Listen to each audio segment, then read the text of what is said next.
O01. Bienvenidos al Seminario Reina Valera. Yo soy Gilberto Aves, rector del Seminario Abierto, y esta es la lección número 1 de la materia homilética, cuyo tema es, el tema del sermón. Pedimos la bendición de Dios sobre el arte y ciencia de la predicación. Empecemos. Manual de Homilética, por Samuel Vila. Introducción. Por muchos años hemos sentido en los países de habla española la necesidad de un libro que enseñara a los jóvenes creyentes que desean tomar parte en el ministerio de la palabra del modo de preparar y ordenar un sermón. El buen deseo de testificar de las verdades del Evangelio, la misma piedad o el fervor religioso, con ser virtudes indispensables para la predicación eficaz, no son suficientes. Es necesario presentar las verdades evangélicas, sobre todo a los nuevos oyentes, de un modo claro y lógico, que persuada sin fatigar las mentes. Para ello se necesita orden, disposición y clara enunciación de la plática o sermón.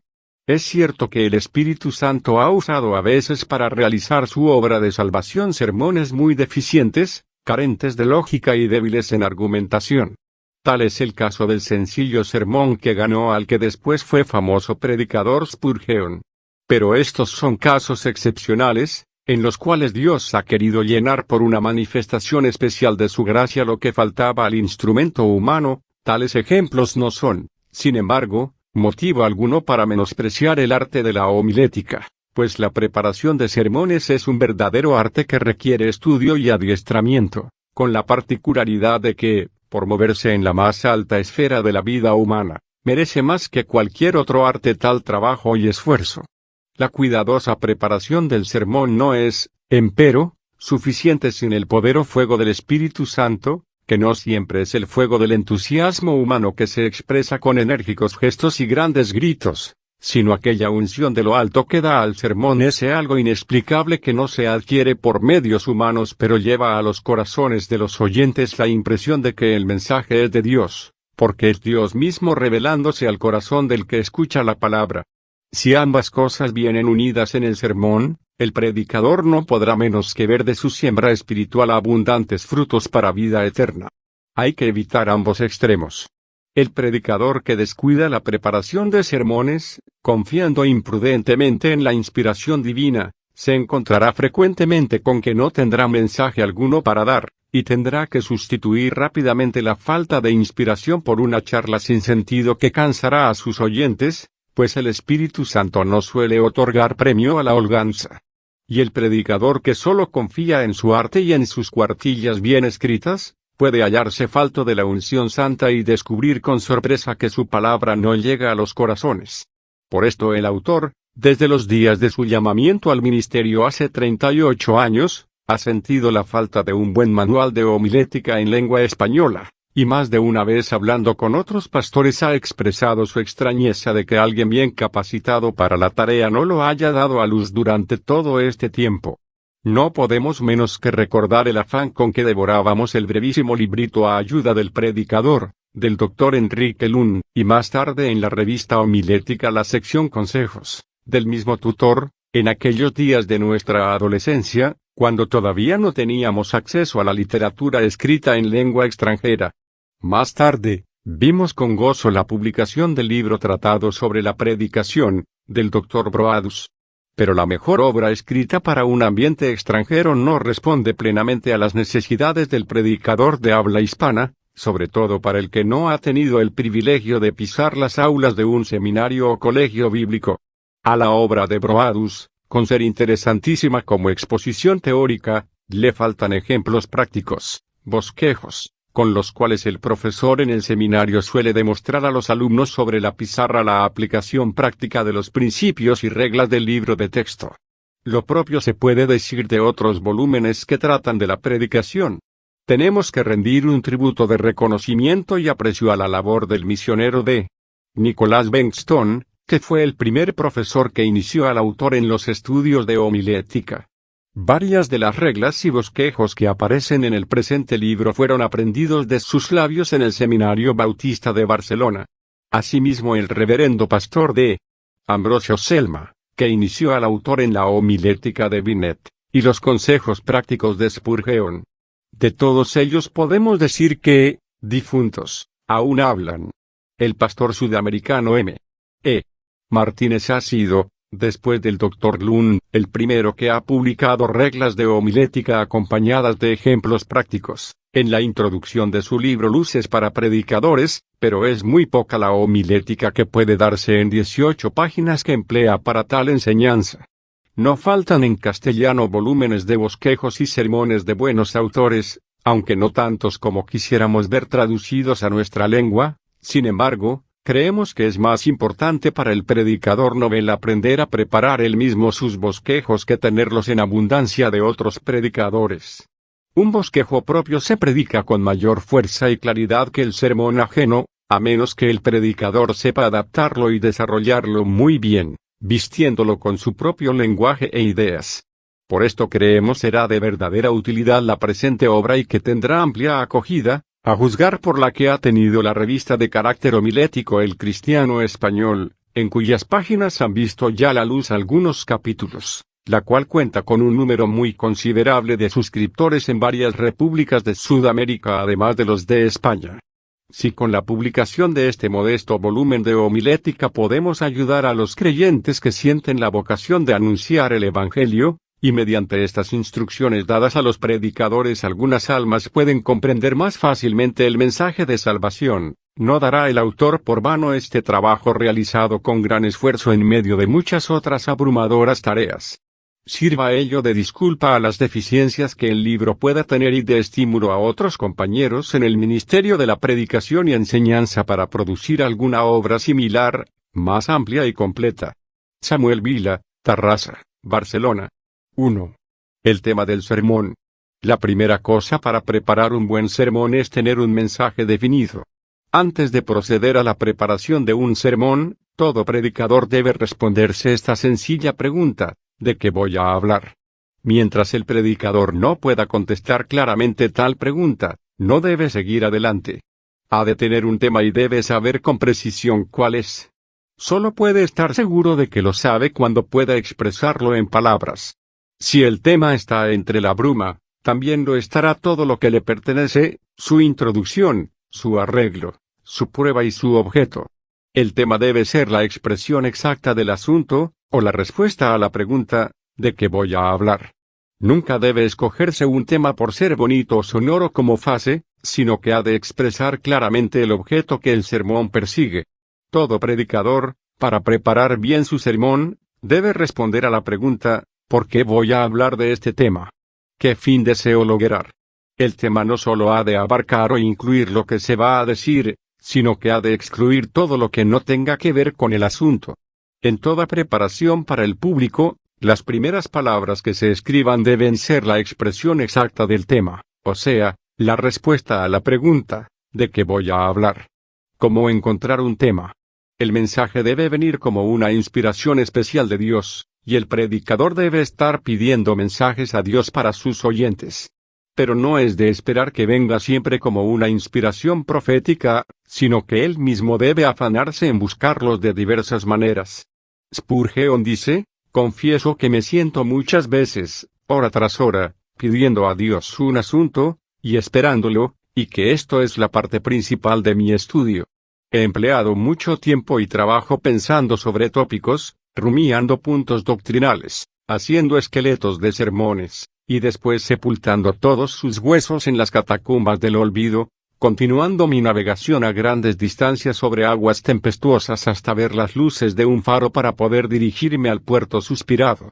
Yo creo que casi todos los sábados formo suficientes esqueletos de sermones para abastecerme por un mes, si pudiera hacer uso de ellos, pero no me atrevo, ni suelo hacerlo.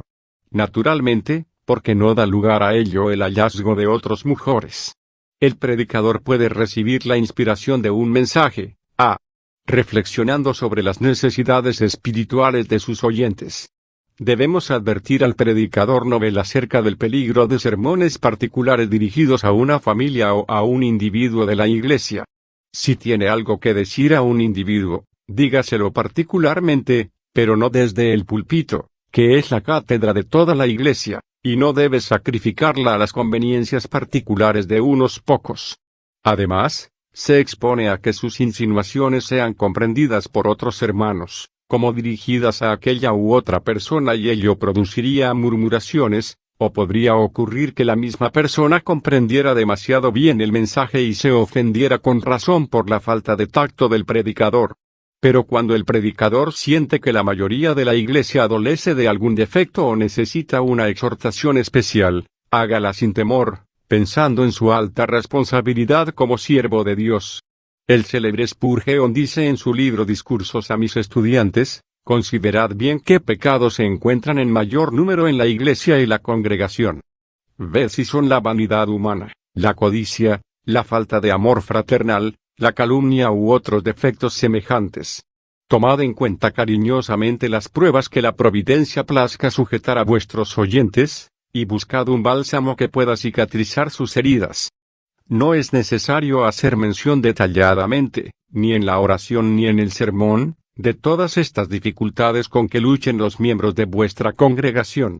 El autor quisiera añadir aquí, que sientan vuestros miembros culpables, probados, afligidos o castigados por la mano del Señor, que vuestra palabra desde el púlpito es adecuada a su necesidad, que es bálsamo para sus heridas, pero sin empeñaros vosotros en rascar la llaga para que penetre más la medicina. Confiad esta tarea al Espíritu Santo. Dejad tan solo caer vuestro mensaje como la nieve que se posa suavemente sobre los secos prados, y permitid a Dios hacer el resto. B. En sus lecturas devocionales de la Biblia, el predicador no debe alimentar a otras almas manteniendo la suya a escasa dieta. Sin embargo, este es el defecto de muchos predicadores excesivamente ocupados. La lectura devocional diaria, personal o en familia, proporcionará al predicador temas y le hará descubrir filones de riqueza espiritual en lugares insospechados. Anote cuidadosamente las ideas que surjan en tales momentos. C. Leyendo sermones de otros predicadores. El predicador no debe ser insípido bajo la pretensión de ser original, ni debe fiar tampoco en las despensas de otros para alimentar su propia familia. Ambos extremos son malos. El predicador debe tener tiempo para leer sermones de buenos predicadores, no solo en el momento en que necesita algo con urgencia para preparar su mensaje, sino en otros momentos cuando no le interesa preparar ningún sermón, sino alimentar su propia alma. Es muy posible que si espera el momento de tener que preparar su propio sermón no encuentre nada adecuado y tenga que emplear horas y más horas repasando libros de cubierta a cubierta, mientras que si hubiera empleado un poco más de tiempo en el cuidado de su propia alma, los mensajes adecuados para las de los demás le habrían venido sin esfuerzo, y quizás sacrificando para ello menos tiempo que el que en el momento del apuro se ha visto obligado a emplear. Siempre los mejores mensajes del predicador son aquellos que primero han hecho bien a sí mismo. Cualquier sermón o idea que el predicador considere útil para sus oyentes debe anotarla cuidadosamente en su libreta de sugestiones, indicando el volumen y página donde podrá volver a encontrar tal idea expuesta detalladamente. Thomas Spencer escribió así: yo guardo un librito en que apunto cada texto de la Biblia que me ocurre como teniendo una fuerza y una hermosura especial. Si soñara en un pasaje de la Biblia, lo apuntaría, y cuando tengo que hacer un sermón, reviso el librito, y nunca me he encontrado desprovisto de un asunto. Usando de nuevo una de las figuras de Spurgeon, diremos que, cuando se quiere sacar agua con una bomba que no se haya usado por mucho tiempo, es necesario echar primero agua en ella, y entonces se podrá bombear con buen éxito. Profundizad los escritos de alguno de los maestros de la predicación. Sondead a fondo sus trabajos y pronto os encontraréis volando como un ave, y mentalmente activos y fecundos. D. En sus visitas pastorales.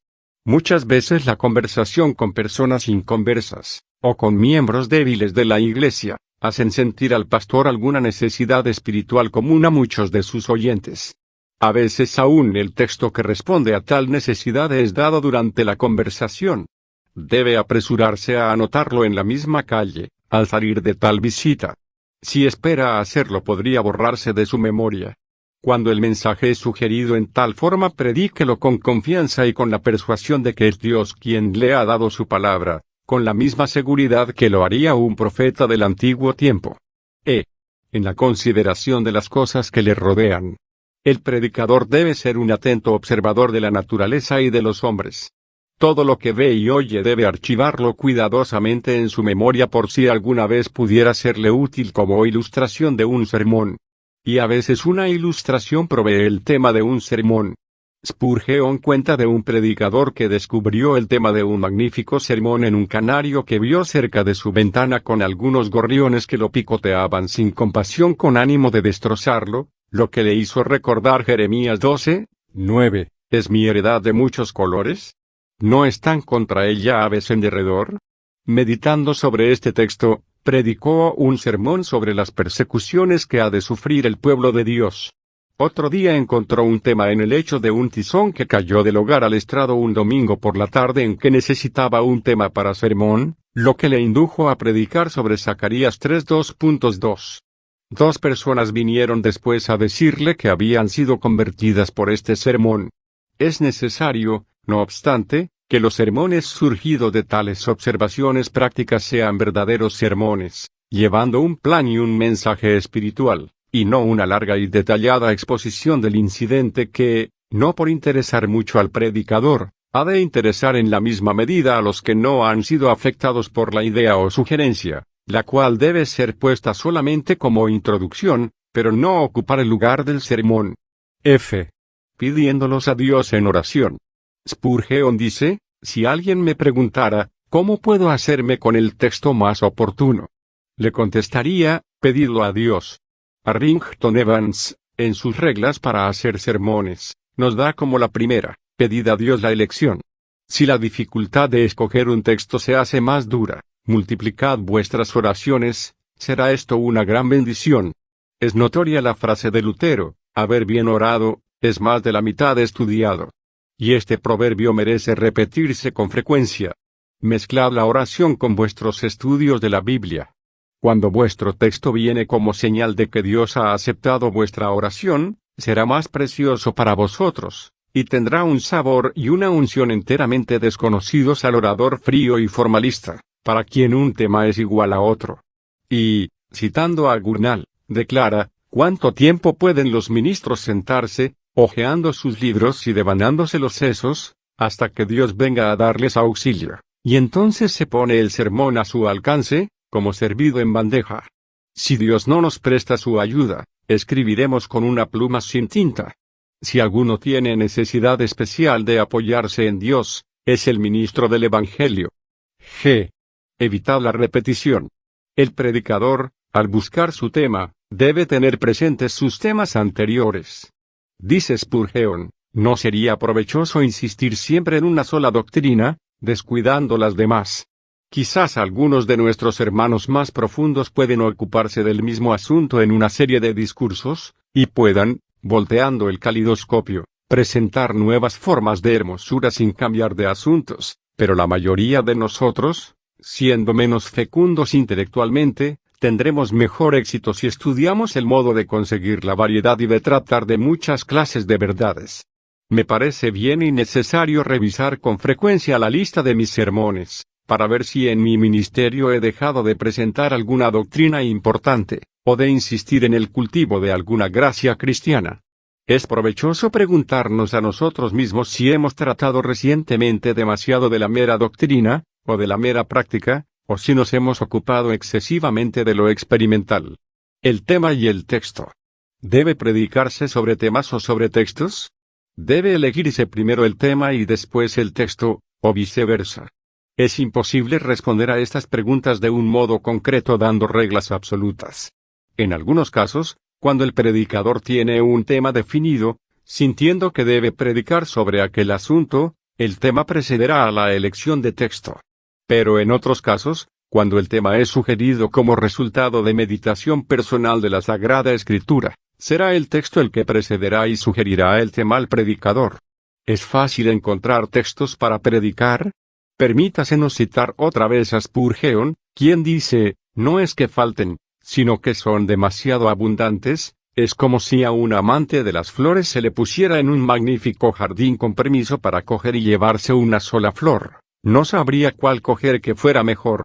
Así me ha pasado a mí, dice el gran predicador, al tratar de buscar un texto para un sermón. He pasado horas y horas escogiendo un texto entre muchos lamentando que hubiera tan solo un domingo cada 7 días. ¿Cómo llegar a determinar el texto que se debe escoger, sobre todo cuando no se tiene antes escogido el tema del sermón? Se puede establecer esta regla, también de Spurgeon, cuando un pasaje de la Escritura nos da como un cordial abrazo, no debemos buscar más lejos. Cuando un texto se apodera de nosotros, podemos decir que aquel es el mensaje de Dios para nuestra congregación.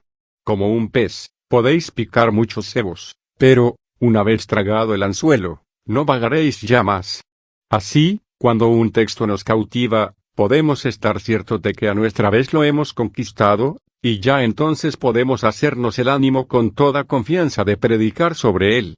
O, haciendo uso de otro símil, tomáis muchos textos en la mano y os esforzáis en romperlos, los amartilláis con toda vuestra fuerza, pero os afanáis inútilmente, al fin encontráis uno que se desmorona al primer golpe, y los diferentes pedazos lanzan chispas al caer, y veis las joyas más radiantes brillando en su interior. Crece a vuestra vista, a semejanza de la semilla de la fábula que se desarrolló en un árbol, mientras que el observador lo miraba. Os encanta y fascina, u os hace caer de rodillas abrumándoos con la carga del Señor. Sabed, entonces, que este es el mensaje que el Señor quiere que promulguéis, y estando ciertos de esto, os posesionaréis tanto de tal pasaje, que no podréis descansar hasta que, hallándoos completamente sometidos a su influencia, prediquéis sobre él como el Señor os inspire que habléis. Formulación del tema. Una vez elegido el texto, es indispensable concretarlo en un tema, si no se posee ya de antemano. El tema es el resumen del texto y del sermón concretado en una corta sentencia. Ha de ser, por tanto, no solamente la esencia del texto, sino el lazo de unión de los diversos pensamientos que entrarán en el sermón.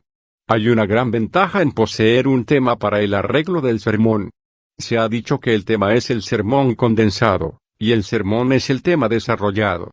El tema fomenta la unidad del discurso, y si los argumentos, explicaciones y aplicaciones son adecuados, permanece el tema como nota dominante sobre la mente. El tema ayuda para dar intensidad y firmeza al sermón y mantener el discurso dentro de los límites razonables. Por esto es preferible tener el tema limitado y bien definido y no demasiado amplio. Predicar un sermón sin tema, es como tirar sin blanco. El tema y el título. Una vez escogido el tema, o sea, el asunto sobre el cual desea el servidor de Dios predicar a una congregación, debe formular dicho tema en un título. Muchos predicadores y libros de homilética confunden el tema con el título. Al autor le ocurrió esto por un tiempo.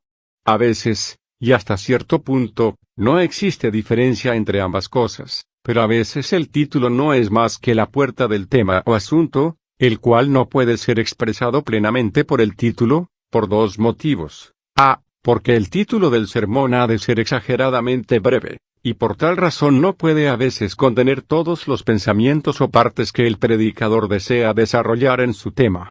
B. Porque, sobre todo en estos tiempos de abundante publicidad, ha de ser el título del sermón especialmente chocante y atractivo, para despertar la atención e intrigar al público. Esto pone al predicador en el peligro de formular su tema en un título que sea parte del asunto del cual realmente quiere tratar. En otras palabras, que sirva tan solo de excusa o motivo para llamar la atención y no de verdadera base al mensaje. En tal caso se expone a que el público, sintiéndose defraudado, pierda confianza al predicador.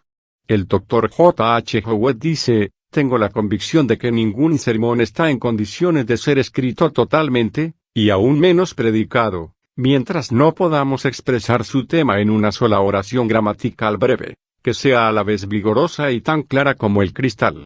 Yo encuentro que la formulación de esa oración gramatical constituye la labor más difícil, más exigente y más fructífera de toda mi preparación.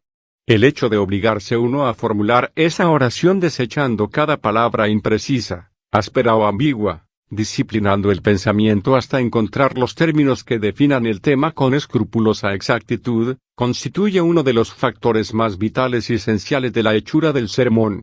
Y no creo que ningún sermón pueda ser esbozado, ni predicado, Mientras esa frase no haya surgido en la mente del predicador con la claridad de luna llena en noche despejada. Es afortunado el predicador que puede encontrar un título que, al par que es suficientemente interesante, breve y sugestivo, para ser puesto en la pizarra de anuncios, en el boletín de la iglesia o en la prensa pública, sea a la vez tan expresivo y completo que no necesite una segunda formulación del tema para uso del predicador, sino que título y tema se confundan en una sola cosa, abriendo la puerta al predicador para una eficaz y fructuosa exposición de alguna de las grandes verdades del Evangelio. Conviene que el tema o el título que se formule sea intrigante, de modo que despierte el deseo de conocer lo que se oculta detrás del mismo, o sea, a ver cómo lo desarrollará el predicador. Observad cuán intrigantes son los títulos de ciertas novelas y películas mundanas. Debemos imitar en ello hasta cierto punto a los hijos de este siglo, que son más sagaces que los hijos de luz, pero sin caer en exageraciones. En Norteamérica, donde los temas son generalmente anunciados por medio de un cartel en las afueras de las iglesias, pueden observarse muchos títulos de sermones ingeniosísimos. Un pensamiento concreto. El tema ha de ser corto, pero claro y expresivo. Un tema largo pierde toda su gracia y atractivo. Cierto predicador anunció el siguiente tema: las opiniones falsas que los hombres se forman acerca de los juicios de Dios permite sobre nuestros prójimos y las opiniones rectas que se deben formar sobre tales juicios. Con el anuncio de tal tema, el predicador casi podía haberse ahorrado el sermón. El peligro de juicios erróneos habría sido mucho más acertado para este mismo asunto, porque este tema no detalla lo que el predicador va a decir, sino que despierta interés por saber lo que dirá. Cuando el sermón es textual, el tema debe ser tan dependiente del texto que ha de contener el principal pensamiento del mismo. Ejemplo, para Romanos 12, 2, alistados contra lo que nos rodea. Cuando es para un sermón expositivo, o sea, para la exposición de un pasaje o historia bíblica, el tema debe hacer énfasis sobre algún asunto del pasaje, que sea la clave y base de la historia y su aplicación. Ejemplo, sobre Juan 9, 25. La confesión del ciego. La historia del ciego sería un tema demasiado vago. Poner por tema a Lucas 15, 7, el hambre del alma, sería más adecuado que el hambre del hijo pródigo. ¿Por qué? Consideremos ambos temas. En el primer caso, la palabra confesión es un juicio y comentario del predicador que da base para un buen sermón acerca del deber de confesar nosotros a Cristo. En cambio, el hambre del hijo pródigo no introduce nada nuevo. Es cosa harto sabida que el pródigo tenía hambre física, pero al decir hombre del alma, nos permite aplicar el texto al caso espiritual. El tema ha de ser una expresión completa que una las múltiples ideas de un texto. He aquí algunos ejemplos de temas adecuados. 1. Sintéticos: la dádiva de Dios a nosotros y la nuestra a él. Tito 2, 14. El tentado pecador y el tentado salvador. Hebreos 2, 18. 2. De frases escriturales: las fuentes de salud. Isaías 12, 3. ¿Traerá el hombre provecho a Dios? Job 22, 2. ¿A quién iremos? Juan 6, 58. 3. Paradójicos: deberes que resultan privilegios. Salmos 119, 54. Religión sin hacer la voluntad de Dios. Mateo 7, 21. La eficacia de virtudes pasivas. Apocalipsis 1, 9. Luz: el resultado de la vida. Juan 1, 4. El gozo de la abnegación. Segunda Crónicas 29, 27. Maravilla en sitio peligroso. Lucas 8, 25. Lo incomprensible en el testimonio cristiano. Hechos 4, 20. Recomendamos al lector leer estos textos y considerarlos a la luz del tema. Aunque no damos el sermón correspondiente a cada uno de estos temas, pues esto es tarea de próximos capítulos, verá cómo el tema le despierta ideas sobre cada texto. Desarrollo del tema. Una vez que el predicador ha concretado el asunto y el objeto de su sermón en una frase que se llama tema, la cuestión inmediata es cómo debe tratar el asunto para lograr el objeto que se propone. ¿Qué cosas tiene que decir y en qué orden ha de ir expresándolas? A este efecto transcribimos literalmente lo que dice el Dr. Rick Johnson en su libro El ministro ideal. El tratamiento del asunto significa plan de algún género que agrupa todo para formar un organismo, que colocará las partes en orden hacia un clímax, y presentará una sucesión natural y ordenada que excluya todo lo que no sea a propósito, y que haga que las diferentes líneas vayan creciendo en color, según convergen al foco ardiente, que es la exhortación final. Esto es esencial para la eficacia del sermón. En la misma medida que el plan sea claro, comprensivo y acumulativo, el sermón hará mayor impresión a los oyentes. Spurgeon dice, nuestros pensamientos deben ser bien ordenados según las reglas propias de la arquitectura mental. No nos es permitido que pongamos inferencias prácticas como base, y doctrinas como piedras superiores, ni metáforas como cimiento y proposiciones encima de ellas. Es decir, no debemos poner primero las verdades de mayor importancia, y por último las inferiores, a semejanza de un anticlímax, sino que los pensamientos deben subir y ascender de modo que una escalera de enseñanza conduzca a otra, que una puerta de raciocinio se comunique con otra, y que todo eleve al oyente hasta un cuarto, digámoslo así, desde cuyas ventanas se pueda ver la verdad resplandeciendo con la luz de Dios. Al predicar, guardad un lugar a propósito para todo pensamiento respectivamente, y tened cuidado de que todo ocupe su propio lugar. Nunca dejéis que los pensamientos caigan de vuestros labios atrabancadamente, ni que se precipiten como una masa confusa, sino hacedlos marchar como una tropa de soldados. El orden, que es la primera ley celestial, no debe ser descuidado por los embajadores del cielo. Esto requiere por lo regular una gran cantidad de trabajo. Con alguna frecuencia un plan relampaguea en la mente como una inspiración, y el sermón se formula en pocos instantes, por lo menos en forma de bosquejo o esqueleto, pero la inteligencia de ordinario no trabaja con rapidez eléctrica, y solo después de un trabajo duro el bosquejo va alcanzando su forma satisfactoria. A veces hay una lucha larga con la oscuridad y confusión de ideas. El pensamiento parece nadar en el caos, apareciendo una idea aquí, otra allá, sin conexión, o se presentan ideas muy buenas pero que no vienen a propósito para el tema y hay que rehusarlas o diferirlas para un sermón de otro tema. Sin embargo, el trabajo persistente y la meditación sacará el orden del caos y por fin un número considerable de las ideas surgidas durante la meditación serán aptas para entrar en un plan armónico basado en el tema y su texto. Tal vez el predicador se sienta inclinado en alguna ocasión a renunciar al uso de un plan, por razón de la dificultad en prepararlo. Parece tanto más sencillo seguir adelante diciendo buenas cosas, formulando argumentos y lanzando exhortaciones que no tienen mucha relación entre sí, sino que cada una engarza con la otra por la frase final, que da origen a otro párrafo con ideas totalmente diferentes. Esto puede admitirse en la conversación, cuando nos dedicamos a anunciar el Evangelio a otras personas. Pero en el púlpito nunca. Los oyentes no recibirán una impresión tan profunda y perdurable del sermón si éste no sigue un plan mejor que un simple conjunto de buenas ideas.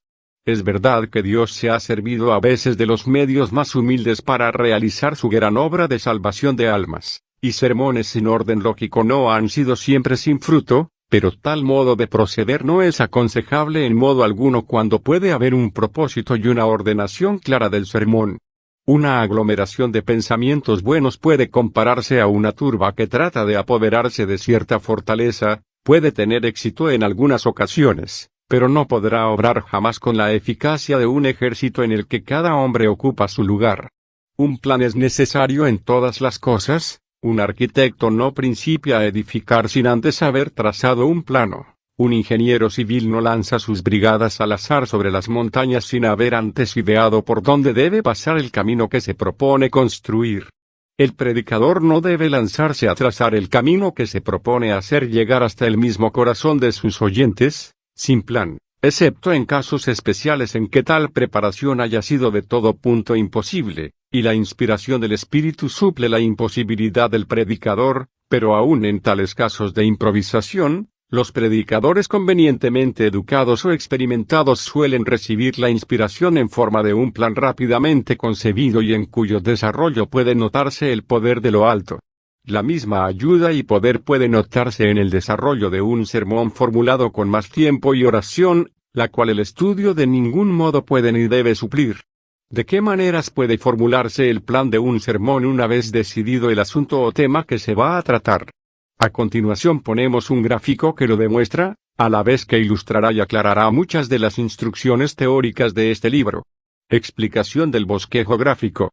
La sencilla figura de un trompo dibujado en la pizarra nos ha servido muchas veces para ilustrar a estudiantes de homilética el desarrollo que conviene dar a cualquier sermón.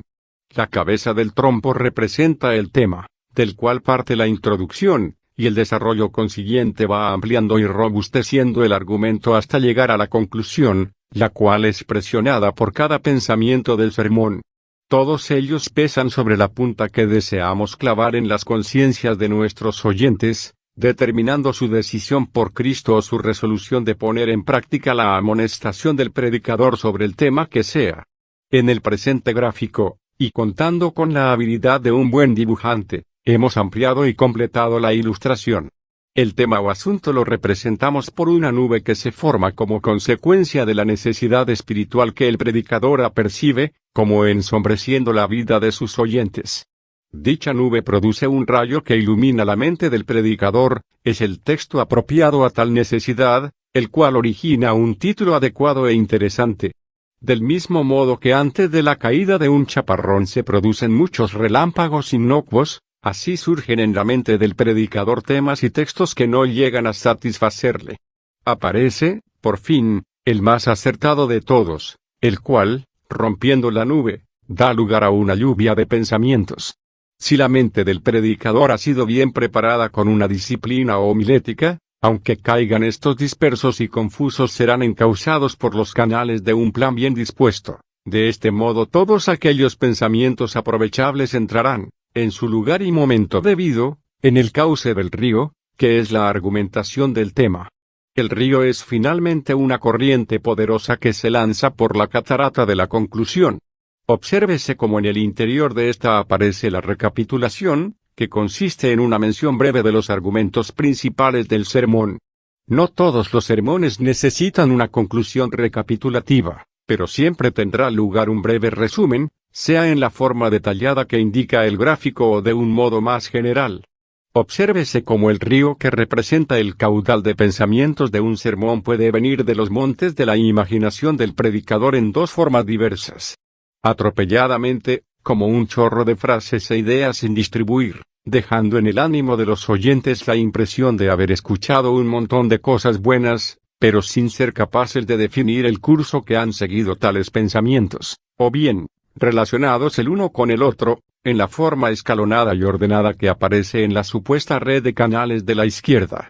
Del mismo modo que un caudal de agua es mucho más eficaz cuando es bien distribuido para regar la tierra y hacerla producir sus frutos, porque el líquido elemento en vez de pasar inútilmente se esparce y empapa los surcos, el sermón bien ordenado es mucho más susceptible de quedar retenido en las memorias y corazones de los oyentes que el sermón no homilético, desordenado y confuso, por abundante que sea el don de palabra del predicador, e imponente el griterío y los ademanes con que fuera pronunciado. Tanto en el gráfico como en todos los bosquejos del libro hemos adoptado, para las divisiones, los signos que suelen usar la generalidad de los predicadores. Así, los puntos principales son indicados por números romanos, 1, 2, 3, 4. Las subdivisiones, por cifras, primero, segundo, tercero, cuarto, etc. y las subdivisiones secundarias, por letras, A, B, C, D, etc. Gracias por estar con nosotros en el estudio de cómo comunicar la palabra de Dios. Favor de informar a otros de los estudios ofrecidos por el Seminario Abierto. El estudio es gratis, pero las ofrendas de nuestros alumnos agradecidos hacen posible este ministerio.